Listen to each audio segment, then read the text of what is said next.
Shalom, Akim. Your brother Rutters Allah from GMS London camp. First and foremost, give all praises and glory to Yahweh, Hashem Yahweh Shai. Double honors to the apostles and elders of GreatMillStone. And blessings unto the sincere Akim man of four winds, waiting to be delivered by our Lord and Savior in the near coming future, man. The hopeful elect. Yeah, man, just a quick movie review. I just watched this film, The Dark Tower. You know, new movie with Idris Elba. I'm sure brothers have, I think one or two brothers done movie reviews on it already, but I'm just going to do from my perspective what I've seen in the movie. Just a quick review, basically. So yeah, just starting off, obviously brothers will know the Dark Tower, that represents, Babylon, man. You know, Babylon spoken about in the book of Genesis, the 11th chapter, man. You know, the Tower of Babel. That's what that represents, man. The word Babylon means confusion, you know. And the Tower of Babel, that's prominent. That's prominent. One of the main stories of the scriptures, man. Going back to the beginning, and even in the movie, Idris Elba, in the later parts of the film, going up to the middle part of the film, he even says that it refers to the Tower of Babel, or that Dark Tower, going back to the beginning. Said it's been there since the beginning of time. So there's no coincidence that he actually mentioned that in the film, and there's no coincidence that Stephen King, you know, that author that's done how many different novels, you know, with Freddy Krueger's and all these different films, you know, knows about that knowledge, man. Because why? Because all these different Hollywood directors and producers and whatnot, you know, most of them are Jewish anyway, man, and they all get their stories from the Bible, man. They all steal their, you know, and still get their inspirations and their ideas. They steal the ideas from the scriptures, man, and then they try and make it some multi-million-pound movie or dollar movie, man. You know, making merchandise of the Lord's word, man. Basically, man, that's what these devils do, and then it's just part of that deception, man, because they're the great deceivers on this earth, you know. And yeah, man, it's a good watch anyway. And the Edomite on the right hand side, you can see in the picture standing next to Idris Elba in the photo. His name is Jacob, man. I mean, you know, what's more prominent than that to describe Jake, man? Talking about you 12 tribes, you Negroes, Latinos, and Native Americans, and he so happened to be a prophet in the movie, man. He was like a prophet, basically, because he kept having visions, and he's trying to wake other people up and tell people, like his parents and all that, trying to basically prophesy, and people were coming against him, basically, because he was basically like a doomsday prepper, kind of like, he was like a... basically like a prophet. Basically, he was having visions and all that of Idris Elba, you know, and the destruction that was to come. He called it, in the movie, he called it the darkness and brimstone, if I'm not mistaken. He called it the darkness and brimstone, or darkness and fire, so to speak. Was talking about what? Them ICBM missiles, man. So he sort of took the scriptures and he just muddled things around and put things here and there, you know, to distort, you know, try and distort the scriptures, you know, and put in these movies, whatever we want to call it. But it's for the men of the Lord that are, you know, spiritually minded, that are circumspect, that watching these movies with a spiritual eye. We can see that what Esau's doing, man, and where he got and what parts of the scriptures he's trying to butcher, man, you know, and put in these movies. We can see that, man. So there's many other things. There's many little things in the movie you can take bits of. And you can see that, yeah, this is talking about this prophecy, and he's taking that from the scriptures and just turned it into some, you know, movie called The Dark Tower, man. But that's Esau, as I said, that's part of Esau's deception, man. He's the great deceiver on this earth. That's why we call him the devil, man, that the Bible speaks of. So, yeah, man, there's just one or two things as well. And, yeah, the little boy's name was Jake. I think Idris Elba's name was Roland or something like that in the movie. And then you had Matthew McConaughey's character, and he's basically playing Satan in the movie, man. You know, he's basically there to influence people on the planet Earth. You know, as it says in the scriptures, he walks to and fro through the earth, man. You can see that Esau, or Stephen King, got that inspiration from those scriptures in the book of Job, man, because his character was going to and fro through the earth, basically influencing people, making them kill people, could kill themselves, and you know, speaking to people telepathically, man. You know, he'll just say a word and then people will act on it. So that was the spiritual demon Satan. That's his character, and he's the baddie in the movie anyway. And he's trying to basically establish his some new world type order thing in the movie, basically, man. The Dark Tower, man. So it's a good watch, man. It's here and there, It's not the greatest of movies, but it's if you wanna, get that spiritual perspective on it of how they're trying to butcher the scriptures and get on the men of the Lord. You can see, you watch this movie, man. You'll see it, man. As I said, the little boy Jake, he's basically a prophet, man, in the movie, man. But the prophets ain't no Edomites, man. The prophets, the men of the Lord, you tribes, you Negroes, Latinos, and Native Americans, man. You Israelites. That's who the men of the Lord are, and that's the only nation where the prophets will come out of, man. You ain't gonna come out of no other nation, man. Especially no Edomite nation, But anyway, I'm gonna run through one or two scriptures real quick, and then I'm just gonna close out. Baba Kushar. Just on the two main points that I've called out. From Genesis 11, the Tower of Babel, and then the book of Job, man, when it's talking about Satan walking to and fro through the earth, man. So showing you that these scriptures, it's the truth, man. It's the realness, man. And they're trying to say that this movie got bad ratings or whatever. It didn't get the greatest of sales. That's Esau for you, man. Because anytime if spiritual kind of movies come out and all that, Esau tries to put down on them kind of films, man. And anything that's got to do with folly, like Girls Tour or whatever, that other fucking Jada Pinkett movie, Queen Latifah shit that just came out, anything like that will go to number one, because that's just pushing all that women's lib type shit, feminism, but BS, man, which the Lord ain't with. That shit will hit number one in the box office. But movies like this, like The Dark Tower and, Nat Turner's movie and all that, and all them kind of movies, man, they don't get the ratings they deserve, man. But anyway, I'm just going to jump into these scriptures. It's Genesis 11:1. It says, "And the whole earth was of one language and of one speech." And that language back then was the Lashwan Kodash, which everyone, commonly calls today the Hebrew, man. It's the holy tongue. That's what all the nations spoke back then. Back then in Babylon, man. The time of Nimrod and all that.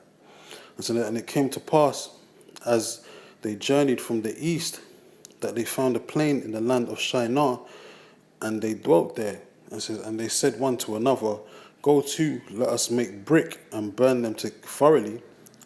And they had brick for stone, and slime had they for mortar. And they said, "Go, let us build us a city, and the tower, the dark tower, says, whose top may reach unto the heaven." And they show you that, man. It's some big, long-ass tower.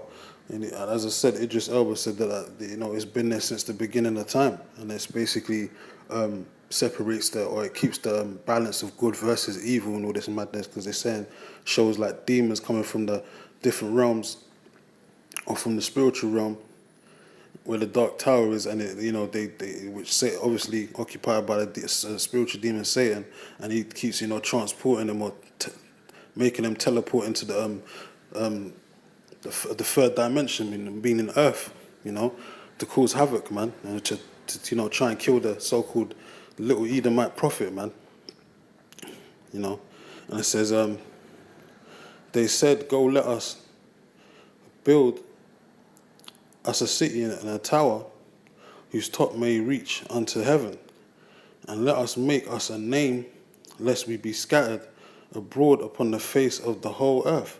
And it says, and the Lord and Yahweh came down, and the Lord came down to see the city and the tower. It says, which the children of men builded. And the Lord said, "Behold, the people is one, and they have all one language, and this they begin to do." I said, now nothing will be restrained from them, which they have imagined to do.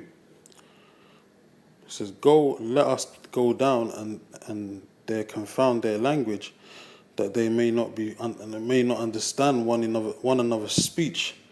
It says, "So the Lord scattered them abroad from the face." So the Lord scattered them abroad from thence, upon the face of all the earth, and they left off to build the city. It says, therefore is the name of it called Babel. It says, because the Lord did there confound the language of all the earth. It says, and from thence the Lord scattered them abroad upon the face of all the earth. So that's what the Tower of Babel really represented, man. You know, it represented confusion back then, with these nations trying to come together and build a tower up to the heavens. You know, trying to basically escape the flood, man. So if ever the Lord did flood the earth again, they'll be able to escape. But the Lord went with that. And, you know, He went with the those inventions of men, man. You know, so the Lord crushed that, man, and scattered them abroad. You know, confounding them with different languages, man. So that's what the Stephen King, he got that whole inspiration for this movie, for The Dark Tower.